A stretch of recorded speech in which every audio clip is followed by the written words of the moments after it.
অবশ্যই বাবা মারা তাদের সন্তানকে কতটুকু ভালোবাসলে যে দেশ থেকে নিজের ছেলেদের পছন্দের জিনিসগুলো দেশ থেকে বিদেশে পাঠায়। তো নিজের গাছের একটা কাঁঠাল অবশ্যই ছোটোখাটো একটা কাঁঠাল পাঠাইলো ছেলেদের জন্য, অবশ্যই এক জায়গা দিয়ে একটু সমস্যা হয়ে গেছে। আজকে 3 দিন যাবত কাটানোর মধ্যে তো এই বাদাম দিল, এই শুটকি মাছ দিল, যেহেতু শুটকি মাছ আমাদের খুব পছন্দ। আরও আমাদের পছন্দের অনেকগুলো নাস্তা দিল। তো আস্তে আস্তে খুলতে থাকি, আপনারা দেখতে থাকেন।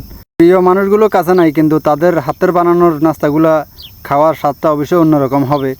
দেশ থেকে পাঠানো নিজের পছন্দের নাস্তাগুলো আসলে দেখলেই মন ভরে যায়। খেজুরের দেশে থাকিও এরপরও বাড়ি থেকে নারিকেল দিয়ে আবার খেজুর বানায় পাঠাইছে।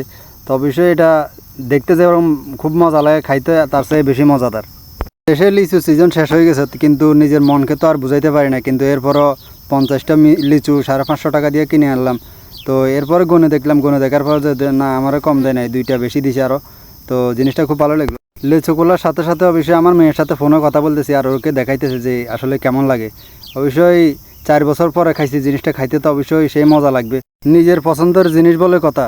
ভাতের মধ্যে তেল দিয়ে নিলাম তো কাঁঠাল খাওয়ার জন্য। তেল না দিলে নেতার কাছে ভালো থাকা যায় না, ভালোভাবে কাঁঠালও খাওয়া যায় না।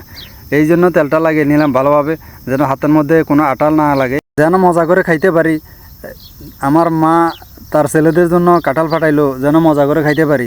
মা বাবা এবং প্রিয়জনরা তাদের পছন্দের জিনিসগুলো পাঠাইলো, অবশ্যই তো ভালো লাগবেই।